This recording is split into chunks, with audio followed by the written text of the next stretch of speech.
പുതിയൊരു വീഡിയോയിലേക്ക് സ്വാഗതം. അപ്പം ഞാൻ ഇന്ന് കാണിക്കാൻ പോകുന്നത് അഭി താമസിക്കുന്ന ഫ്ലാറ്റും ഫ്ലാറ്റിനകത്തെ താമസ സൗകര്യവുമാണ്. ചെറിയൊരു ഹോം ടൂറായിട്ടാണ് ചെയ്യുന്നത്. അവൻ താമസിക്കുന്നത് റോയൽ ഫുഡ് പ്രിൻ്റ് എന്ന ഫ്ലാറ്റിലാണ്. ഫ്ലാറ്റിനകത്തും നമ്മുടെ വീട് പോലെ തന്നെ സൗകര്യമുണ്ടോ എന്ന് നിങ്ങളെ ഒന്ന് കാണിച്ചു തരുവാൻ കൂടിയാണ് ഈ വീഡിയോ ചെയ്യുന്നത്. ഈ റോയൽ ഫുഡ് പ്രിൻ്റ് എന്ന ഫ്ലാറ്റിനെ 4 ബ്ലോക്കായിട്ടാണ് തിരിച്ചിരിക്കുന്നത്. A block, B block, C block, D block. അതിൽ അവൻ താമസിക്കുന്നത് എ ബ്ലോക്കിലാണ്. ഇതാണ് ഫുഡ് പ്രിൻ്റ് എന്ന് പറയുന്ന അവൻ താമസിക്കുന്ന ഫ്ലാറ്റ്. ഇതിൽ 200ഓളം കുടുംബങ്ങൾ താമസിക്കുന്നുണ്ടെന്നാണ് ഇവർ പറഞ്ഞത്. വന്നിട്ട് ഞാനൊരു 100 പേരെ പോലും കണ്ടില്ലെന്ന് വേണമെങ്കിൽ പറയാം. കാരണം ഇവരൊന്നും പുറത്തോട്ട് ഇറങ്ങുകയല്ല. രാവിലെ കുറച്ച് പേര് മോർണിംഗ് വാക്കിങ്ങിന്, അങ്ങനെ ഈവനിങ്ങിനും, പിന്നെ കുറച്ച് പേരെയൊക്കെ പാർക്കിലും പ്ലേ ഏരിയയിലും അങ്ങനെയുള്ള ഭാഗത്തൊക്കെ ആയിട്ട് ഒരു 50 പേര് താഴെ പേരെ കണ്ടിട്ടുള്ളതെന്ന് വേണമെങ്കിൽ സത്യം പറഞ്ഞാൽ പറയണം. ഇതാണ് മെയിൻ ഗേറ്റ്. ഇവിടെ 2 സെക്യൂരിറ്റിമാർ എപ്പോഴും തന്നെ ഡ്യൂട്ടിയിൽ കാണും. ഇതാണ് 4 ബ്ലോക്കായിട്ട് തിരിച്ചിരിക്കുന്ന ഫുൾ ഫ്ലാറ്റ്. ഇവർക്കെല്ലാം കോമൺ ആയിട്ടൊരു swimming pool, play area, park പോലൊരു സെക്ഷന്, പിന്നെ കുറച്ച് പൂന്തോട്ടം, കുറച്ച് നേരം റിലാക്സ് ചെയ്യാൻ വന്നിരിക്കുന്ന സ്ഥലങ്ങൾ. അടിപൊളിയാണ് ഇവിടം. ഇത് എ ബ്ലോക്ക്. അത് കഴിഞ്ഞതുണ്ട് തൊട്ടപ്പുറം തന്നെയുണ്ട് ബി ബ്ലോക്ക്. എല്ലാ ബ്ലോക്കിനും ഒരുപോലെ തന്നെയാണ് സൗകര്യങ്ങൾ അറേഞ്ച് ചെയ്തിരിക്കുന്നത്.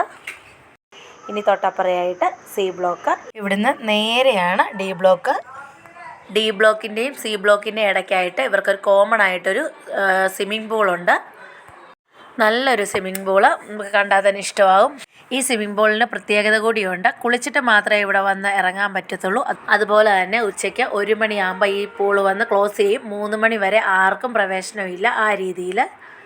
ഇനി നമുക്ക് എ ബ്ലോക്കിനകത്ത് അബിയുടെ താമസ സ്ഥലത്തെ വിശേഷങ്ങൾ നോക്കാം. ഇങ്ങനെ വേണം കയറിപ്പോകാനായിട്ട്. ഇവിടുന്ന് 2 സൈഡിലും ലിഫ്റ്റുണ്ട്. ഏതെങ്കിലും ഒരു സൈഡിലെ ലിഫ്റ്റിൽ കയറി മുകളിലോട്ട് പോകാം. 3ാമത്തെ നിലയിലാണ്.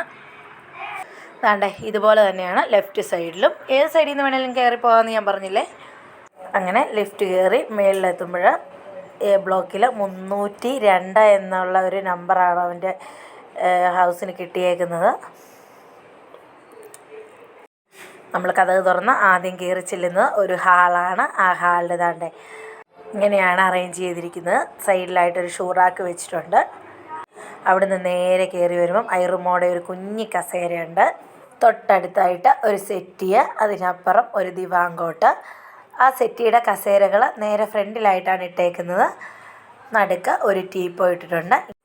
ഇനി ഇവിടെ ഒരു ഊഞ്ഞാലുണ്ട്. ഇതിൽ ആർക്ക് വേണമെങ്കിലും ഇരിക്കാം. വലിയവർക്കും കുഞ്ഞു പിള്ളേർക്കും എല്ലാവർക്കും ഇരിക്കാവുന്ന സൈസ് ഒരു ഊഞ്ഞാലാണ്. ഹാളിങ്ങനെയാണ് അറേഞ്ച് ചെയ്തിരിക്കുന്നത്. ഇനി ഹാളിൻ്റെ നേരെ ഫ്രണ്ടിലായിട്ട് ആ കർട്ടൻ ഇട്ടേക്കുന്ന അവിടെ ഒരു ബാൽക്കണിയാണ്. ആ ബാൽക്കണിയിലോട്ട് ഇറങ്ങുമ്പം കണ്ടോ, നല്ല രസമാണ് പുറത്തേക്കുള്ള വ്യൂ കാണാനായിട്ട്. ഫ്ലാറ്റുകളും മരങ്ങളും നല്ല ഭംഗിയാണ്. ഇനി ഇവിടെ മെയിനായിട്ടുള്ളത് ഇവരുടെ തുണി വിരിക്കുന്ന സൗകര്യം അറേഞ്ച് ചെയ്തേക്കുന്നത് ഈ ബാൽക്കണിയിലാണ്. അതിനുണ്ട് നല്ലൊരു അയ, ഒരു പ്രത്യേക രീതിയിലുള്ള അയ ഞാൻ കണ്ടിട്ടില്ല നമ്മുടെ അവിടെങ്ങും. ഇത് ഫ്ലാറ്റുകളിലെല്ലാം കാണുമായിരിക്കും, എനിക്കറിയില്ല. ഒരയ ഇങ്ങനെ അറേഞ്ച് ചെയ്തിട്ടുണ്ട്. ഇതിങ്ങനെ കയറെ പിടിച്ച് വലിക്കുമ്പോഴത്തേന് ഓരോ കമ്പിയായിട്ട് താഴ്ന്നു വരും. തുണിയൊക്കെ വിരിച്ച ശേഷം തിരിച്ചാ കമ്പി വലിച്ച് ഇതുപോലെ തന്നെ ഒന്ന് ക്ലിപ്പ് ചെയ്താൽ മതി. തുണി വിരിക്കുമ്പോഴൊന്ന് നിർബന്ധമായിട്ടും ക്ലിപ്പ് കുത്തി കൊടുക്കണം. അല്ലെങ്കിൽ നല്ല കാറ്റാണ് ഏത് സമയം ഇവിടെ തുണിയെല്ലാം പറന്ന് താഴെ പോകാൻ ചാൻസ് ഉണ്ട്. അതുകൊണ്ട് തന്നെ ക്ലിപ്പ് കുത്തി വേണം തുണികളിടാൻ. ആ ബാൽക്കണിയിൽ നിന്ന് നേരെ കയറി വരുമ്പോൾ ഹാളിൽ തന്നെ ഇവിടെ TV അറേഞ്ച് ചെയ്ത് വെച്ചിട്ടുണ്ട്. അവിടുന്ന് നേരെ ഇപ്പുറത്ത് ഡൈനിങ് ഏരിയയാണ്. ഇത് ഐർമോളുടെ കസേരയാണ്. അവൾക്ക് ഭക്ഷണം കഴിക്കാനൊക്കെ ഉള്ള നല്ല ഭംഗിയുള്ളൊരു ചെയറാണത്. Side kitchen. ഇത് ഐറുമോളുടെ കളിക്കുന്ന സ്ഥലങ്ങളാണ്. കളിക്കുന്ന സാധനങ്ങളും കളിപ്പാട്ടങ്ങളും എല്ലാം സൂക്ഷിച്ച് വെച്ചിരിക്കുന്നതാണ്. അവൾ ഏകദേശം സാധനങ്ങളൊക്കെ അവളുടെ സൂക്ഷിച്ചോളും. അവളുടെ കളിപ്പാട്ടങ്ങളൊക്കെ അടുക്കിയിരിക്കുന്നു. അവൾക്കൊരു ചെറിയ വീടുണ്ട്. നല്ല രസമുണ്ട് ആ വീട് കാണാനായിട്ട്. ഇതിൻ്റെ ഫാന് ഈ വീടിനകത്ത് നമുക്ക് കാണാൻ പറ്റും. അവളുടെ കളിപ്പാട്ടങ്ങളാണ്. ഈ വീടിനകത്ത് കയറി നമ്മൾ കളിച്ചോളും. ഈ റൂമിൽ തന്നെയാണ് നമുക്ക് നമസ്കരിക്കുന്നതിനുള്ള സൗകര്യമുള്ളത്. നമസ്കരിക്കുന്നിടത്ത് കയറുകയോ വലിച്ചു നിരത്തിയിടുകയോ ഒന്നും ചെയ്യല. അവൾ കളിപ്പാട്ടം എടുത്ത് അതുപോലെ വെച്ചിട്ട് അവളുടെ ബാക്കി കളിപ്പാട്ടങ്ങളൊക്കെ ഒരു അലമാരയുണ്ട്. ഈ റൂമിന് നേരെ ഫ്രണ്ടിലായിട്ടാണ് ഈ ബാത്റൂമിന് അത്യാവശ്യം സൗകര്യങ്ങളൊക്കെ ഉണ്ട്. ബാത്റൂമിൻ്റെ സൗകര്യം ഇങ്ങനെയാണ്. ഒരു വാഷ് ബേസിനുണ്ട്, ക്ലോസറ്റ്, അപ്പുറേ നമുക്ക് ഷവറ്, വേണമെങ്കിൽ ഷവറല്ലാതെ കുളിക്കാൻ പൈപ്പുകൾ. ഇത്രയൊക്കെ തന്നെയാണ് ഈ ബാത്റൂമിൻ്റെ സൗകര്യം. ഇനി അവിടുന്ന് തൊട്ടിപ്പുറ തന്നെയാണ് ബെഡ്റൂം. ഇവരുടെ റൂമിലേക്ക് നേരെ കയറി വരുമ്പോൾ ആദ്യം കാണുന്ന ഒരു അലമാരയാണ്. അലമാരയുടെ കൂടെ തന്നെ കബോർഡ് വർക്ക് ചെയ്ത് അപ്പുറ സ്ഥലത്തും ഒരു അലമാരയുണ്ട്. അതിൽ മേക്കപ്പ് സെറ്റുകളും അങ്ങനെയുള്ളതൊക്കെ ഒന്ന് നമുക്ക് റെഡി ആവാനായിട്ടുള്ള തരത്തിലുള്ളത്. ഒരു സൈഡിൽ ദാണ്ടെ ഡ്രസ്സ്, ഞങ്ങളൊക്കെ വന്നുകൊണ്ടാണ് ഇത്രയും ഡ്രസ്സ് ഇവിടെ കൂടി കിടക്കുന്നത്. ഇനി നേരെ പുറകുവശം ബാൽക്കണിയാണ്. നല്ല രസമാണ് ഇവിടെ ഇറങ്ങി നിൽക്കാനായിട്ട്. ഇത് കണ്ടോ, ഇതാണ് നമുക്ക് പോകാൻ നേരം റെഡിയാകാനൊക്കെ ഉള്ള ഒരു അലമാര എന്ന് പറഞ്ഞത്. കണ്ടോ, ഇവിടെ നിന്ന് ഇറങ്ങി നിന്നാൽ നല്ല ഭംഗിയാണ്. ഈ മരങ്ങളൊക്കെ കാറ്റടിക്കുമ്പോൾ നല്ലതുപോലെ വീശി നല്ല രസമാണ് ഇവിടെ നിന്ന് ചുമ്മാ നിൽക്കാനായിട്ട് നമുക്ക് തോന്നും. ഞാൻ കുറേ നേരം ഇവിടെ വന്നിങ്ങനെ ചുമ്മാ നിൽക്കാറുണ്ട്. ഇനി ഈ റൂമിന് ഒരു അറ്റാച്ച്ഡ് ബാത്റൂം കൂടിയുണ്ട്. ആ ബാത്റൂമിൻ്റെ അതേ സൗകര്യമാണ് ഈ ബാത്റൂമിലും. പ്രത്യേകിച്ച് സൗകര്യം കൂടുതലോ കുറവോ ഒന്നുമില്ല. രണ്ടും ഒരേ സൗകര്യങ്ങളുള്ള ബാത്റൂമാണ്. അവിടുന്ന് ദാണ്ടെ ഇവിടെ ഒരു കറ്റാർവാഴ ഇരിപ്പുണ്ട്. ബാൽക്കണിയിലിരുന്ന് കറ്റാർവാഴയുടെ അവസ്ഥയൊക്കെ ഒന്ന് മാറിപ്പോയായിരുന്നു. അത് വെന്ത് പോയതുപോലെ തോന്നിയപ്പോൾ ഞങ്ങൾ പറഞ്ഞിട്ട് അവനെടുത്ത് ബാത്റൂമിനകത്ത് വെച്ചേക്കുന്നതാണ്. ഇനി കാണിക്കാനുള്ളത് ഇവിടുത്തെ കിച്ചണാണ്. കിച്ചണിന് ഒരുപാട് സൗകര്യങ്ങളില്ല എങ്കിലും ഉള്ള കിച്ചൺ നല്ല സൗകര്യത്തിലാണ്. ഇവിടുത്തെ കുടിവെള്ളത്തെക്കുറിച്ച് പറയുകയാണെങ്കിൽ എന്തോ ഒരു ചുവയാണ്. അതുകൊണ്ട് തന്നെ ഇവൻ കുടിവെള്ളം വാങ്ങിച്ച് നമുക്ക് പാചകത്തിന് വേണ്ടി ഉപയോഗിക്കുന്നതും കുടിക്കാൻ ഉപയോഗിക്കുന്നതും അങ്ങനെയാണ്. ബാക്കി കാര്യങ്ങൾക്കെല്ലാം ഈ വരുന്ന വെള്ളം ഉപയോഗിക്കാൻ കുഴപ്പമില്ല. Counter ടോപ്പിലായിട്ട് gas വെച്ചേക്കുന്നു. ഇപ്പുറ സൈഡിൽ വാഷ് ബേസിനുണ്ട്, കഴുകാം. അതിൻ്റെ തൊട്ടിപ്പുറയായിട്ട് വാഷിംഗ് മെഷീൻ വെച്ചിട്ടുണ്ട്. അവിടുന്ന് ഇങ്ങോട്ട് അരി സാധനങ്ങളൊക്കെ വെച്ച് ദാണ്ട ഇങ്ങേ സൈഡിലൊരു ഫ്രിഡ്ജും വെച്ചിട്ടുണ്ട്.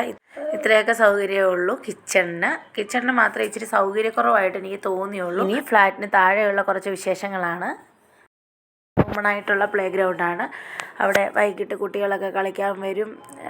എല്ലാവരും കൂടെ ഇരുന്ന് കളിക്കുകയൊക്കെ ചെയ്യും. ഞാൻ പറഞ്ഞല്ലോ, അധികം ആളുകളൊന്നും പുറത്തിറങ്ങില്ല. അഥവാ പുറത്തിറങ്ങുന്നുണ്ടെങ്കിൽ അത് ഈവനിങ് ടൈമോ അല്ലെങ്കിൽ മോർണിംഗ് വാക്കിനോ ഒക്കെ ആയിട്ടാണ്. ഇതാണ് ഇവരുടെ ആ പാർക്ക്. അത്യാവശ്യം കുട്ടികൾക്ക് കളിക്കാവുന്ന നല്ല രീതിയിലാണ് ഈ പാർക്ക് അറേഞ്ച് ചെയ്തിട്ടുള്ളത്. അതുകൊണ്ട് ഇവിടെ ഊഞ്ഞാലൊക്കെ ഉണ്ട്. ഈ പാർക്കിനകത്തേക്ക് കയറണമെങ്കിലും ചെരുപ്പ് ഊരിയിട്ടിട്ട് മാത്രമേ അവർ കയറ്റി വിടുകയുള്ളൂ. അത്രയ്ക്ക് നീറ്റായിട്ട് അവർ സൂക്ഷിക്കുന്നതാണ് ഈ പാർക്ക്. പാർക്കിന് മുകളിൽ കളിക്കുന്നതിലും കൂടുതൽ കുട്ടികളും ഈ മണലിൽ താഴെ ഇരുന്നാണ് കൂടുതൽ സമയം കളിക്കുന്നത് ഞാൻ കണ്ടത്. ഈ ഭാഗം എന്ന് പറയുന്നത് 4 മണി സമയത്തൊക്കെ ചുമ്മാ വന്നൊക്കെ കുറച്ച് നേരം റെസ്റ്റൊക്കെ ചെയ്ത് ഒന്ന് എൻജോയ് ചെയ്ത് ഇരിക്കാനൊക്കെ പറ്റിയൊരു സ്ഥലമാണ്. ഞാൻ കൂടുതലും സമയങ്ങളിൽ ഇവിടെ വന്ന് എഡിറ്റ് ചെയ്യാനൊക്കെ ഇരിക്കാറുണ്ടായിരുന്നു. ഒരുപാട് ഒച്ചയും ബഹളമൊന്നും ഇല്ലാതെ. നമ്മൾ വീടിനകത്താകുമ്പോൾ ഐറുമോളുടെ ഫത്തയിൻ്റെ ഒക്കെ ശബ്ദം കാരണം എഡിറ്റ് ചെയ്യാനൊക്കെ കുറച്ച് നേരം ഞാനിവിടെ വന്നിങ്ങനെ ഇരിക്കുമായിരുന്നു. നിശബ്ദതയാണ് ഈ ഭാഗം.